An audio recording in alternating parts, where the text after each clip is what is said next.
Welcome back to Two Moms, Too Much Coffee. But today we're handing over the mugs. To the dads. In honor of Father's Day, it's a full on dad takeover, and we're letting them have the mic. They're sharing their side of parenting, what surprised them the most, and maybe even a few emotional dad moments.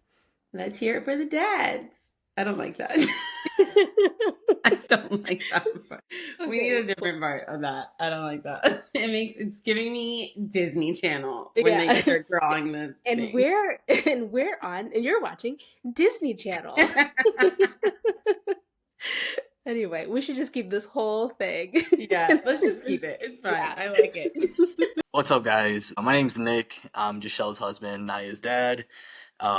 This is my first time doing a podcast, so we wanted to kind of join into their project and what they have going on and kind of do a special Father's Day episode. And I am Adam. I'm Tem's partner, and I'm the dad of Sequoia and Abel. This is a Father's Day special edition, so it's Dad's taking over. Before we do dive in, I did kind of make a little blurb. I just wanted to take a sec to ask everyone, um, whether you started from the beginning or you're just kind of joining, just like, subscribe, comment. Michelle and Tempest are definitely building a great community with this podcast.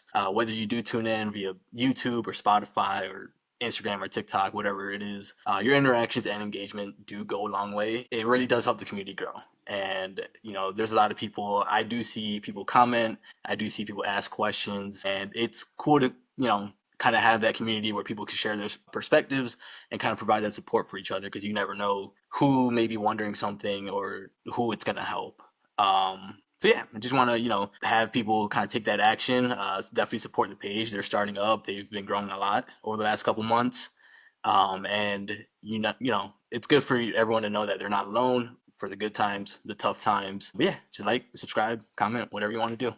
Yeah, So. yeah. And going off of that, even seeing, I mean, we both obviously knew our partners before children, and seeing them transform, how they going from a very different life to this. So I'm sure Right. that a podcast like this, people who maybe are new moms or are soon to be moms are probably thinking, I don't know anything. And so it's probably comforting to come here and see nobody really knows what's going on, and we're kind of just building the Yeah. plane as we fly it. So Figure it out every day. Absolutely. But yeah, like you said, new moms, new parents, seasoned parents, soon to be, or even if you're just thinking about it and you want some perspectives and answers to potential questions, definitely tune in, check out older episodes and everything. all right, I think we should just start with the beginning, or the beginning of when we became officially fathers, the birth story. So how was your birth story? My story starts, I'm dead asleep. Like, I am knocked out. I'm a heavy sleeper. And I just remember I'm sleeping, and somewhere like off in the distance of my dream or whatever, I hear, "Babe, my water just broke." Okay, great. So I say something like, I don't know, "Are you serious? Like really? Like, are you okay?" She says, "Yeah," like she's fine. I see the time, it's like 4 in the morning. I just kind of jump out of bed. I'm like just a robot. I just start putting stuff together, getting stuff ready for the car. I come back, I'm just running back and forth between the car, the bedroom, checking on her while she's laboring and everything. And her contractions are still pretty far-ish apart. And she did have an app that was helping keep track of it. So whenever she would get one, how long it was, and then the time between the next one. So when she was in between them, I'm just trying to load stuff into the car. I'm just like moving, just doing anything. And then when she would get one, come back, try to, just rub her back, rub her sides, just help her do the things that we saw in the videos, right? Kind of help stretch or whatever it is. Help with the app if she was in the shower or whatever. So that was kind of like the morning, first starting out. At one point, at the first, the app was like, you take your time, you have time to take a shower, kind of get ready and everything. And then all of a sudden, it no longer said that. It said, "Hey, you guys should get to the hospital." So, all right, cool. And that was around 5:30. And at this point, these contractions are like hitting her hard. And she's, doing the yells, doing the growls, just getting it out. And I was like, man, that's so cool. I was so impressed. Right. I tell her all the time, I was so impressed just by her laboring and everything. But we're like, all right, cool. Let's make our way to the car. It does take us about 20 minutes just from the bedroom to the car, just because of how much pain she was in and everything. So eventually we do get there. And then it's still about a 46, 47-minute drive to the hospital. So at that point, I call the doctor real quick, tell her, hey, we're on the way, shoot a quick text to our families, and then I hit the road. And my main thing is getting there fast and safe. I do end up making it in about maybe 35 minutes or so, 30 to 35 minutes. So I am kind of speed racing, trying to beat the morning traffic and everything. And the whole time she's just screaming in my ear. She's not sitting down. She's facing the back, whatever's comfortable for her. She keeps apologizing, and I'm telling her it's fine. Just get it out. To me, I'm so impressed. Right. I'm just like, these noises and everything, like this is so natural. It's so like animalistic, but it's like this is like your body doing what it's doing, like what it's meant to do and everything. So I was just super impressed. But obviously, still freaking out, still kind of anxious and everything, trying to get there. Um, we end up getting to the hospital. Uh, they just by how loud she was and everything, they just got us right in. We didn't even do the paperwork until after Naya was here. But we're in there, we're laboring and everything. And my sister actually works at the hospital that we delivered in, and she was just getting off her shift, so she was able to come up. She grabbed the bags from our car and everything for me, while I was just able to be with her. When we got there, I think she was 7 centimeters, so it was pretty close and everything. And this whole time, we're waiting on the doula too that we had, but she's stuck in traffic. And granted, this is still she's about 40 minutes away, and we're like, she's probably not gonna make it, just with the morning commute and everything. But luckily, with the birth plan, I had this like just drilled into my brain. I get the lights dim low how she wanted. I get the playlist working. So I heard Naya on the monitor. Get the playlist going and just trying to make her as comfortable as possible. The doctor gets there finally. They go to the bathroom, do some laboring in there, come back to the bed, and it's pretty much go time. It's time to push. The doula does get there right in time. So she's there to kind of help me help her. I'm standing by her head, just holding her hands. I'm just staring at her in her eyes. She's clocked out. Like, she's laboring, but she's just not there. I'm sure she was exhausted and just in pain and everything. So I'm helping her as much as I can. And then just eventually, like, they're like, all right, this is go time. There's the whole ring of fire moment, and then the one extra push, and then boom, Naya's here. And they put her on her chest, and Naya immediately like looks up at us, which was crazy to me because I thought babies were just born with their eyes closed. So even before she started crying, she's looking up at us, and I'm like, wow, like that's her. I don't know. That was crazy.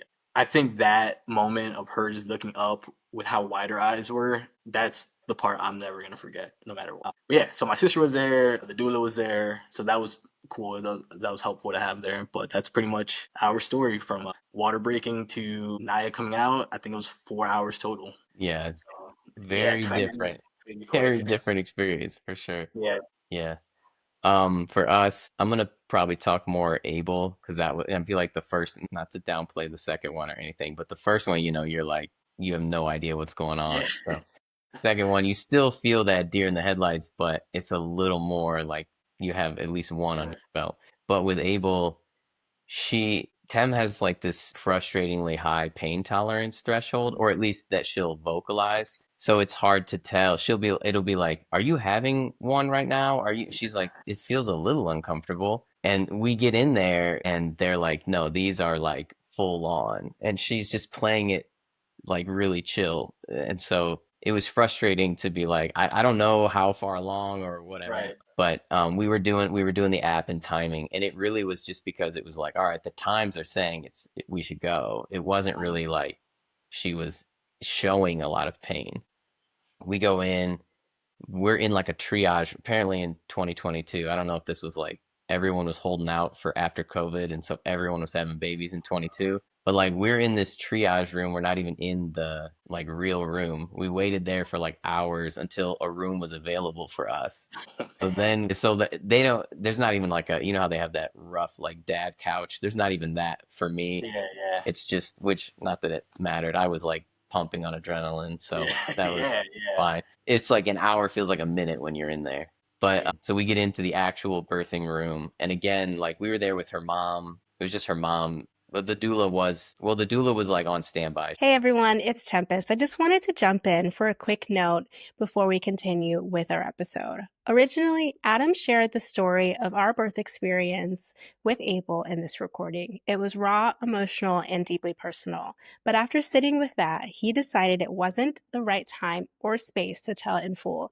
He felt rushed while recording, like he didn't do justice to such a sensitive and powerful moment in our lives. And honestly, it nearly brought him to tears while telling it. When I listened to it back, I felt that emotion so strongly it almost made me cry too.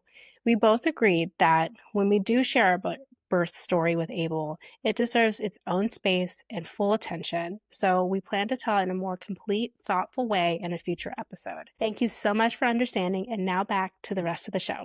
I think that kind of leads us to the next point. I mean, we're this new wave of millennial dads now, right? I don't know if you want to start kind of anything Yeah. you thought of you want to So share. a couple thoughts I had with being a millennial dad is like just two main thoughts is number one, it's crazy to think, at least this is what people are saying, is like millennial dads are helping more than any other generation of dad.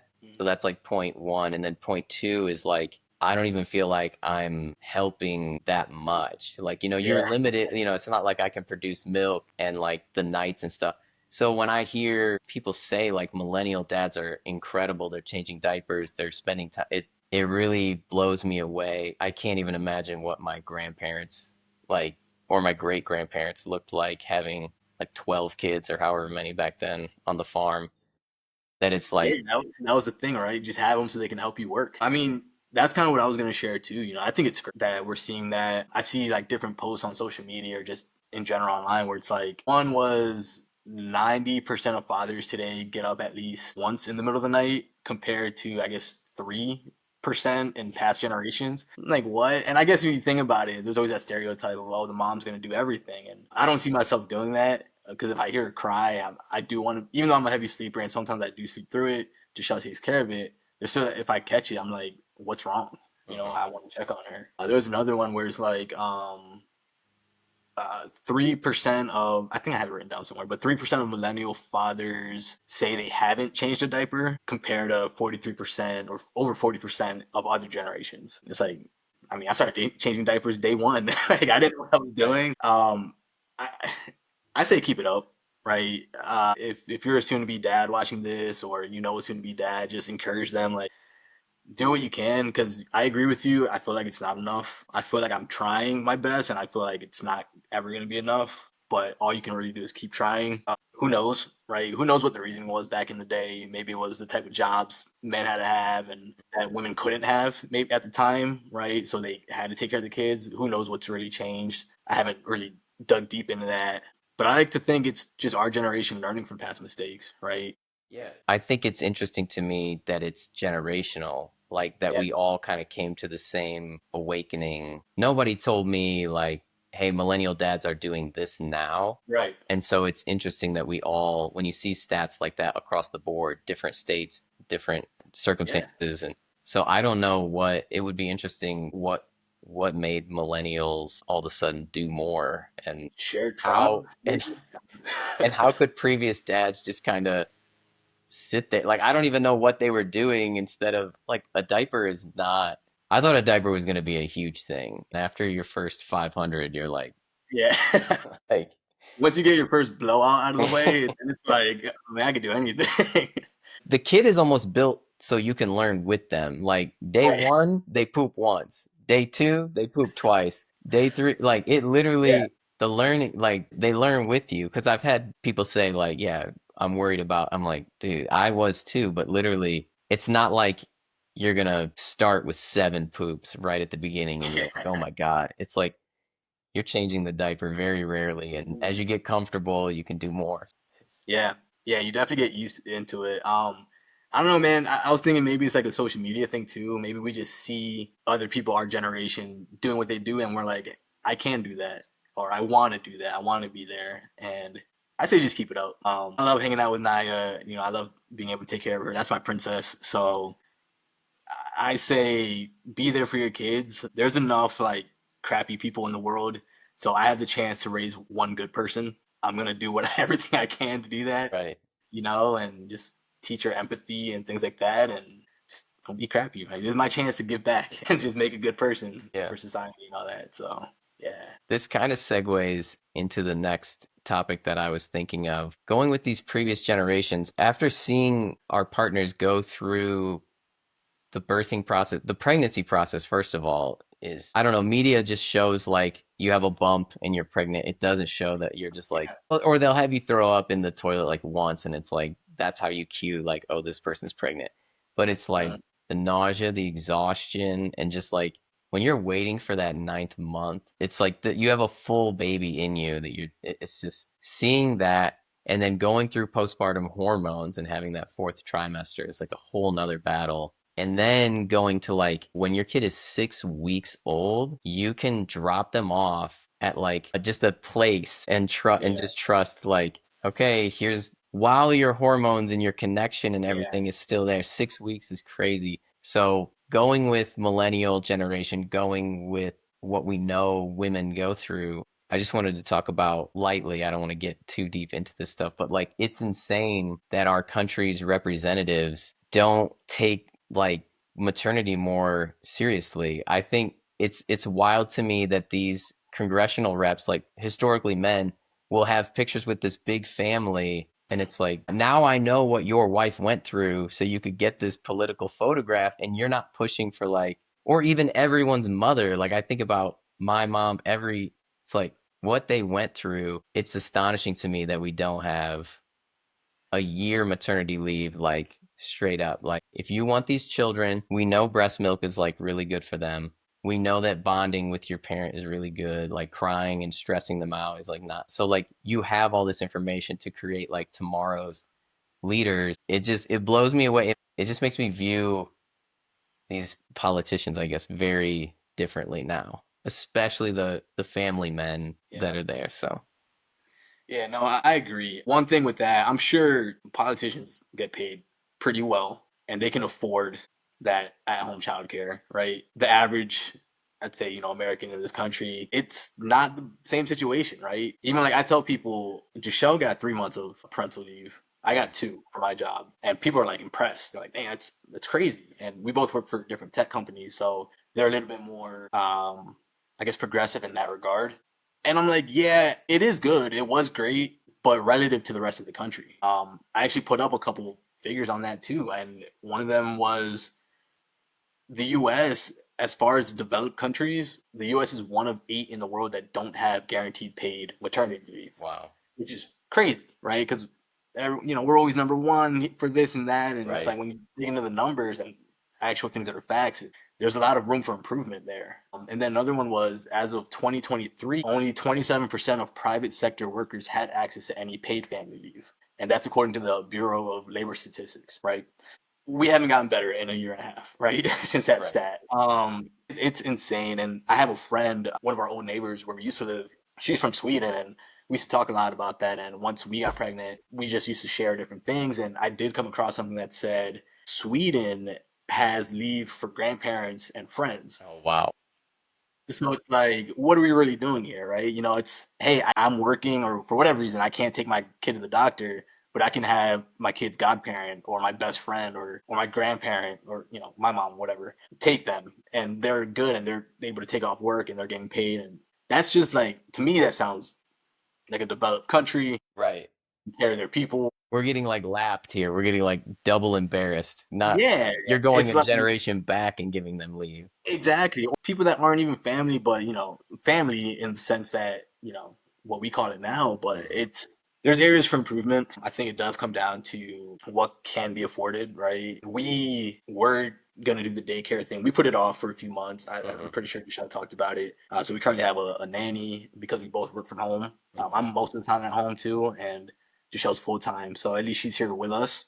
But yeah, just I can't imagine now, even as we got closer to her start date or what would have been start date at the daycare, just dropping her off at 3 4 months. I'm like, she's too small still. Yeah. Like, there's so much for her to still learn, and we want to be there. And like, how do we know? Like, we know her cues, right? We know her different cries Mhm. now and her Yeah. different yells or whatever, when she's actually hungry or when she's just tired or when she's just bored. They're not gonna know that. Are they gonna be able to give her attention, things like that? Even for me, it's even just like putting them on the road every day. Like I don't want to put you in the car seat twice a day to pick up and drop off. Like Yeah, their neck, and then they're like drooped down, and you're stressing in the car. You're not even focused on the road. Like why? yeah. Like it just seems unnecessary. Yeah, and then it's like we try to think of the positives because we know it's gonna be sooner than later that she's gonna be in daycare, and we're like, yeah, she'll get to socialize and things Hmm. like that. she doesn't need friends right now. Like, she's not gonna know them. Like, we are her friends. The Yeah. babysitter's her friend. Like, we are teaching her how to. We talk to her. I talk to her in Spanish, things like that. So it's like, I don't know. Like, we try to think positive because it's gonna get there, but it just doesn't make sense and be able to wrap my head around it. But Yeah, for context, I mean, I get 15 days for paternity leave, and I that remember getting crazy. 15. Yeah, like what is that? And they were like, "Congratulations." 'Cause I'm a teacher, so we have like a union that does a bargaining agreement. And so I think they were like, "We got movement on a paternity leave. Like, isn't that good? Here's 15 days." It's like, I mean, 15 is better than 0, sure, but like, is that Yeah, really like the standard that we're at? Like, 15, I mean, 5 man. of those days is spent if you have a false alarm and like maybe the baby's coming, maybe he or she is Right, not, you're right, gonna right, right. start that paternity. And now my 15, I'm not even home helping her get some sleep because we spent 3 or 4 of them in the hospital. So like a fifth of my paternity, the kid's not even here yet. So Yeah, I mean, even looking at pictures of when I was 2 weeks old, I can't imagine having to go back to work. Even now, like, she's 4 months now, and I'm still right. like, I'm working from home. I haven't gone back to the office yet. I probably should, but even now, like when I'm working, I'm like, what is she doing? Like, I want to just hang out with her. Like, Yeah. if I hear her cry with the sitter, like, how can I help? And that's the other thing too. If you're forcing your worker back early, is your worker even focused? Productive. Like, are you really getting Yeah, good? Every new parent is going to be laser focused, like on the nana, yeah, just like watching. yeah, absolutely. That's Yeah, yeah, room for improvement there. I don't know what it'll take, but yeah, something needs to be figured out here. it's definitely eye opening. Yeah, if anyone wants to share maybe how much time they had off or what they had to do, feel free to, comment, let us know, and maybe we could share war stories or how you guys are kind of managing that. Yeah. Or even comparing your maternity to paternity and seeing like our culture is almost kind of encouraging dads to do less. Because why would a dad versus a mom get different time? Like it just feels so yeah, even telling us the disparity between mom gets this much and because I think moms at my school they get double, they'll get 6 weeks and Hmm. I get that 15 days. So Yeah, yeah. Let us know. Let us know. But I think the next point was first time dad lessons. It's been my whole life for the last 4 months. It's been a non-stop lesson. yeah. I've got one in particular that was on my mind because first time dad at this point for me has been 2.5.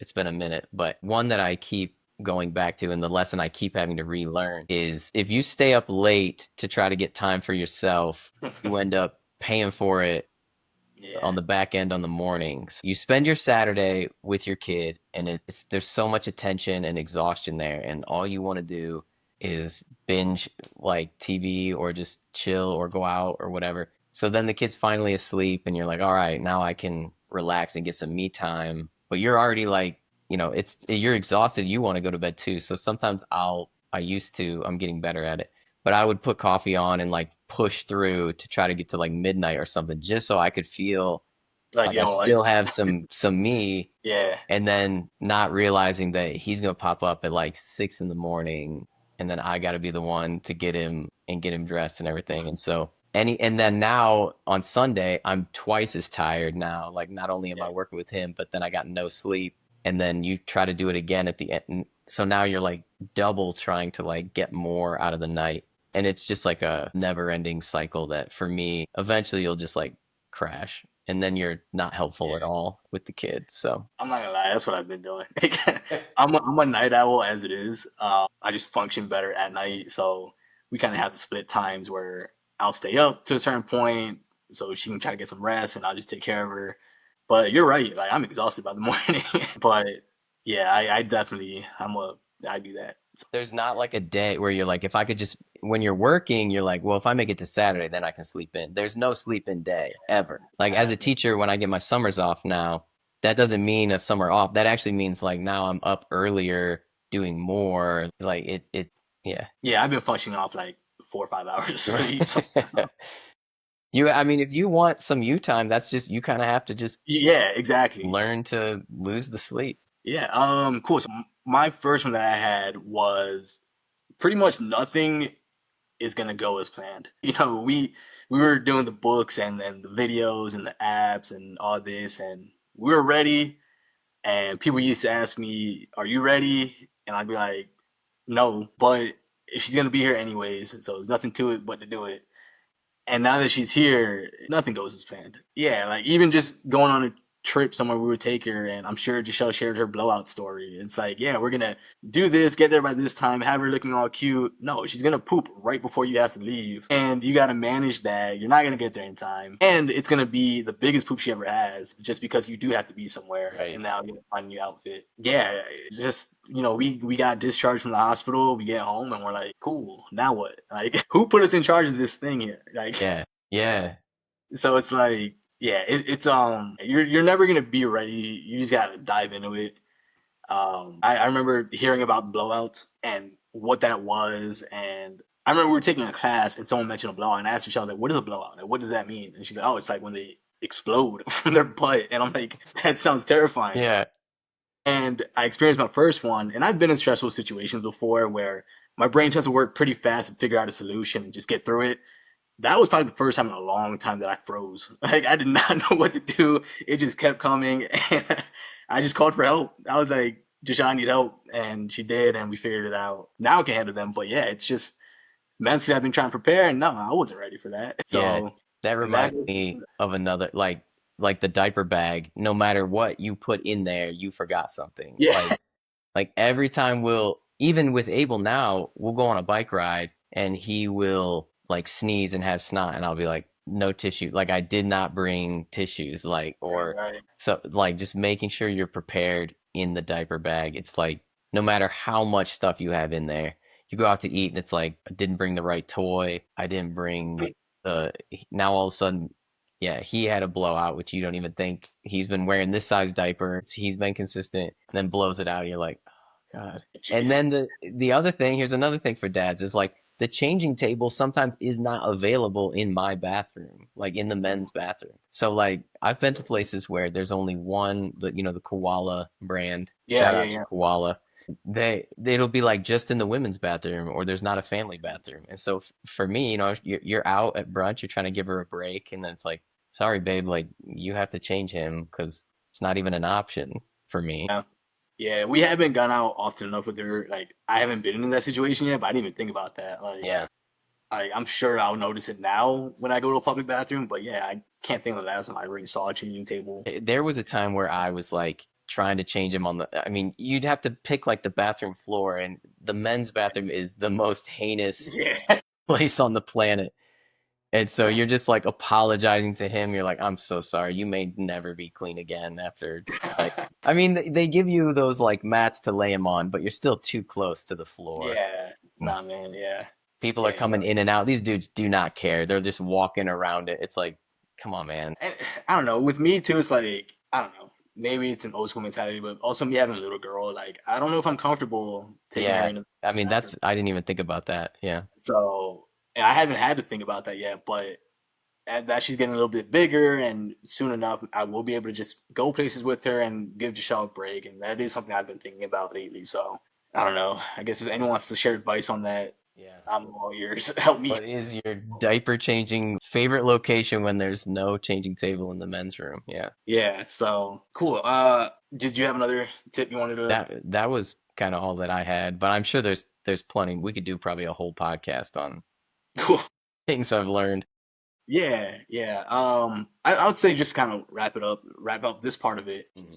Just be present. First dad lesson, it's really like we kind of started off at the beginning saying we feel like we don't do enough. Being there and just trying is always going to be better than anything. Do what you can and just be there for this child, whether you have a little boy or girl. Like they're going to learn you, right? They're always going to know mom. Don't make them have to learn dad later. Just kind of be there, right? Be present, and be present, not perfect, I guess. You're not going to be perfect. You're going to mess up. You're going to learn. That's what I've been trying to show myself great for that, because I'm my biggest critic. But as long as I'm there, like I know, like I'm gonna help change her. I'm gonna help put her down as much as possible. She's doing bottles now, so I'm gonna help feed her, and I'm just trying to be there as much as possible for her and be in her life as early as possible. Mm. Yeah, That I kind guess of that kind of reminded me of two things. Number one is just being there and just letting mom. I don't know about Giselle, but sometimes Tem will just say thing. Let me see, how do I get around this without getting in trouble here? But Real engagement on here. when you're saying like just be there and just try, it's like even in the trying, sometimes you're not very helpful, or it can be more harm than good. And she can communicate that to you and let you know you're not being helpful. And I think as new first time dads, you just take that on the chin. Yeah, yeah, That's not a time to be defensive. That's not a time to prove your worth and say, well, actually, I've done these. right.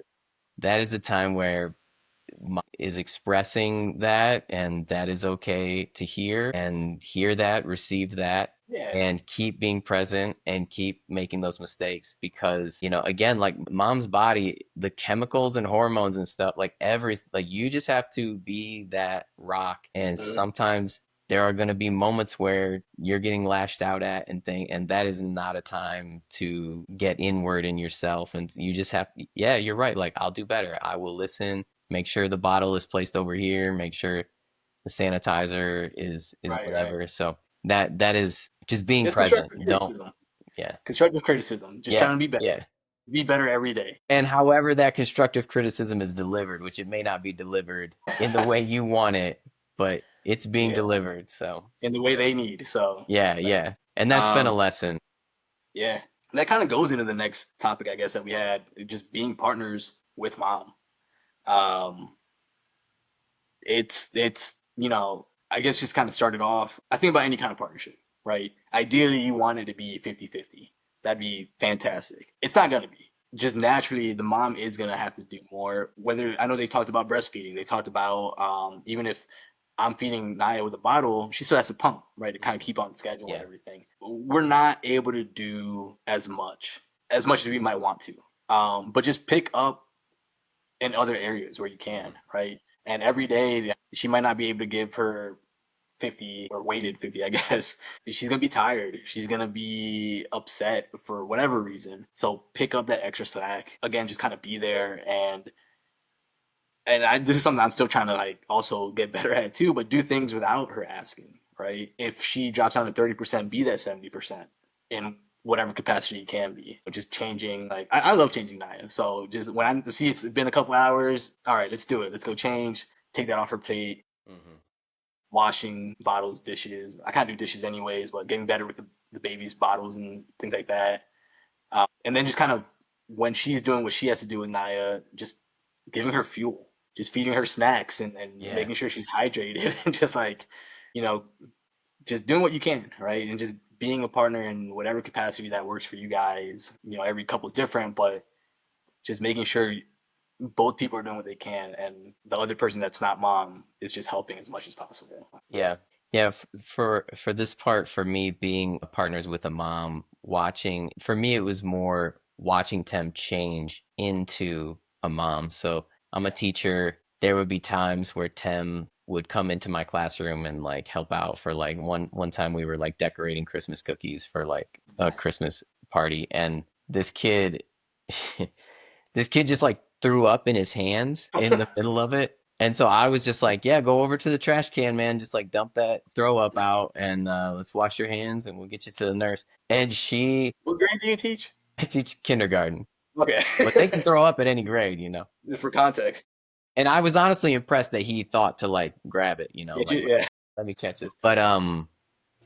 But she, even the way like the kids would come up to her and talk to her, and she was always just like, I don't know, man. I don't know how to talk to little kids. I don't know what to do with little kids. Yeah.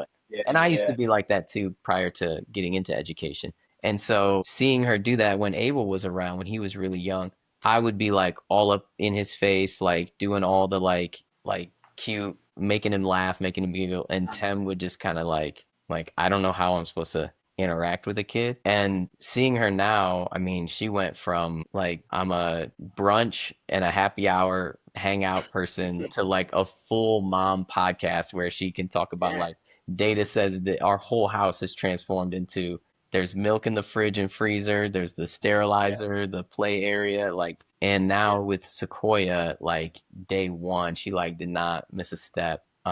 She's making Sequoia laugh before I can. She's just incredible. So watching my partner go from like all-inclusive resort girlfriend to mom podcast partner Yeah, has been, it's she's a different, you love the woman that you're with, and as she yeah, changes and grows. And so it's been great to see who she's becoming and who she'll continue to turn into. So I don't know if yeah. you've seen things like that. I'm sure you have. Yeah, I definitely have. It is a little bit different because Jachelle's a licensed occupational Hmm. therapist for pediatrics. So I have seen her interact with kids that, with different areas of help that they need or whatever the case is. So in the back of my mind, I just kind of always knew like she's going to be a great mom. Like the patience she has with some kids that are maybe a little bit more difficult, right? For whatever reason. And just always seeing it. She would always share stories about her kids that she worked with. That I would see videos and stuff, and I'm just like, I tell her all the time, like, you're a great mom, but it's not surprising to me, and it doesn't like. It's not unexpected. She proves me right, right? I always thought she's gonna be a great mom, and she proves me right every day. But still seeing it and seeing her with her own child is beautiful, right? It's something where she like I can make Naya laugh and everything, but like when she sees her, like that's mommy, Yeah. that's it's mom, that's food. It's time to eat. We're gonna play. Like time to go to sleep. So it has been just I don't know amazing seeing that in regards to I knew she was gonna be good, but now I can see for myself with her own creation. Yeah.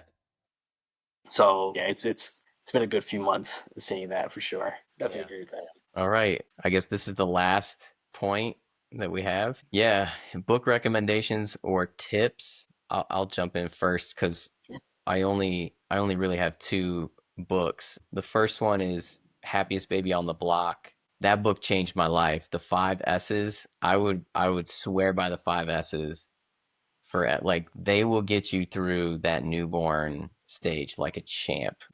When we had Abel, Temp's parents were kind of living with us for the first bit. And anytime they would be holding him and he would start screaming, on my phone they have a white noise app that Apple actually has like built in. And I would just pull down, hit it, and just stick it right next to his ear, and he would just instantly, Yeah. like every time.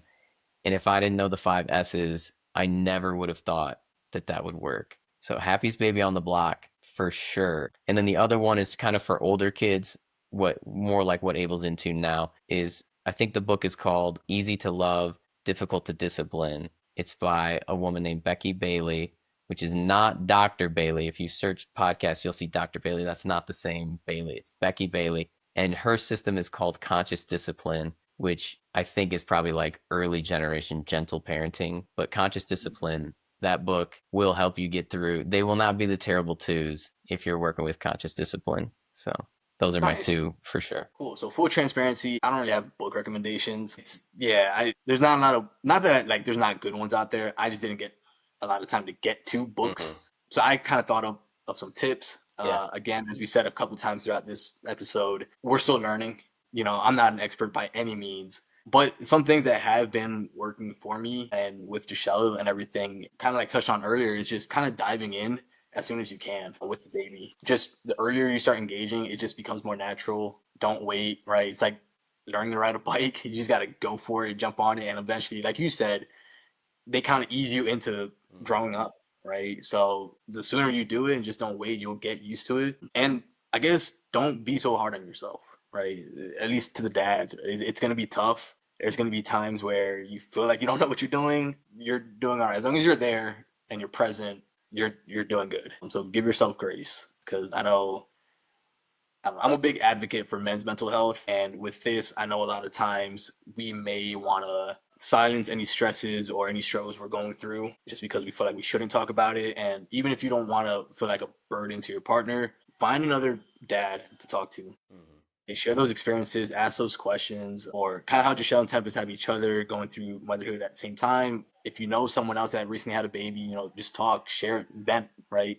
But do what you need to do to kind of maintain your mental health as well because there's a lot of stresses for men in general in life, right? It is what it is. But at the end of the day, you want to make sure you're okay because it's no longer about you and it's about your partner. It's about, for me, my wife and my daughter. If for whatever reason I'm not here anymore, I don't want that to happen. So figure out ways to kind of get through those stresses, find your support system, and just do what you need to do to be your best self for your family or your now family. Yeah. That's kind of the main thing I wanted to share there. And kind of going off of that, like just making sure you're running the marathon and not the sprint, because Yeah, you can try to grit your teeth and be like, I can make it through this stage of, but you're a dad, this is it. Like there's no getting off the train now. So make sure you're pacing yourself. If there's stuff that you aren't expressing, needs that aren't met, those need to get expressed now before they turn into something unhealthy or you yeah, explode or something. So on that just making investor. sure, yeah, you got to just take it even like the staying up late thing. Just stay up a little bit late because Yeah, you need that for you, but also like you got to be ready for tomorrow too. You got to find that balance, right. and that's tough to learn. So yeah, All right. I do Good have deal. I do have one more Sure. thing. And this is kind of a tip or really a mantra that I've kind of been telling myself, especially like I said, as Abel's kind of in the toddler. I don't want to call it the terrible twos because he's just kind of learning. But the mantra that I always use is like, I'm not your friend, I'm your dad, and kind of having that vision with him where I'm raising a person. Like I know that you said that I'm raising someone who's going to be in society, and his brain doesn't know how to have boundaries yet.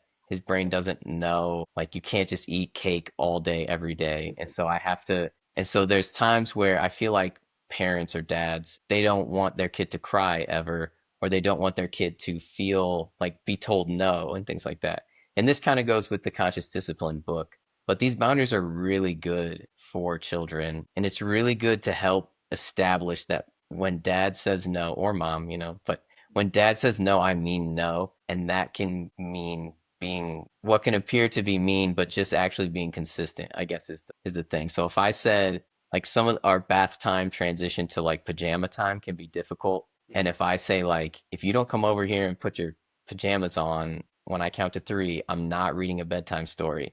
And this one was like a gut punch to me because he called me on my bluff. And so I had to like go without and he was crying, and I was like, that's what I said, and I got to stick with it. And in the morning, and I was talking to Tim, I was like, dude, I feel like garbage. Like this is awful. Like ending the night like this. Like Yeah. he woke up, he was totally fine. He said good morning, we hugged and everything. And the next day, his pajamas went on like right away. Oh yeah. Yeah. You got the point across. So you gotta, and you gotta think, because sometimes you're in there, you're washing the dishes, and he's over there, and he's like, "Can I have another snack? Can I have another snack?" And you're just like, whatever. You're like ripping it open and just throwing it to him, and you just have to stop yourself and think, like, "Am I just doing this because it's easy, or like, is Yeah. this what my son needs?" And so thinking like, thinking as a dad and not a friend, or like, it would be really cool if my dad let me drink as many Mountain Dews as I wanted as a kid. But is that what your dad needs to do for you? Is that what you need? Sure. Yeah. And so, I mean, this is kind of for when they get older, but I always try to keep that in my mind whenever he's making a request, or whenever I'm thinking of like doing something with him. It's like, is this for the best of him, or is this just like something that would make me feel good, or I In the could moment. see him smile and that's what I want instead of what he really needs. So Yeah. No, that's that's kind a of my great mantra. point. That's a great point. And then even expanding on that a little bit, whatever you guys decide as partners too, supporting each other. Even if you disagree, don't disagree in front of them. Like discuss it afterwards once they're asleep or whatever. But support each other, right? Kind of have that game plan of, hey, we'll talk about it after, but do what your mom said or do what your dad said, right? Just kind of Yeah. to them have that united front, and then you guys adjust on behind the scenes for whatever. So Yeah. that's awesome. I like that. Yeah. Making sure I've seen in the education world, I've had a teacher be like, that's it, no recess. And you're like, oh God, all right, man. Like, I'm committed. Like, you said it, let's do it. Right, right. This kid doesn't get recess today, even though that seems a little unfair, but okay. Like, I'll ride with you. And then after, Yeah, we'll be like, hey, next time, how about like 5 minutes, no recess? I mean, in the yeah. end, it helps sorry, one last thing. It helps build trust with you. And I've told parents this too at conferences. If you tell your kid no and then you cave, your kid is learning, you're teaching your kid not to trust you. And so then when you say, I love you, does your kid even believe that? Because your no means yes and your up means down. Like, you can be molded to whatever the kid, if he throws a big enough tantrum, And so when you stay true to no, then when you say like, I love you, you can really look at your kid and be like, do I lie to you? Like, it is what it is. Like, you don't have to like it. And I think through that consistency, you can build a safer, they actually will feel more loved in an environment like that that's really structured. Yeah.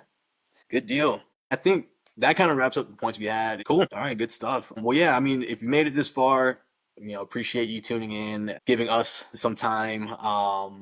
Hopefully this kind of helped provide some perspective or, some clarity on what kind of goes through maybe some dads' minds. If you disagree, let us know, right? Comment. If you agree, let us know as well. Again, just kind of have those discussions. Feel free to use this as your community.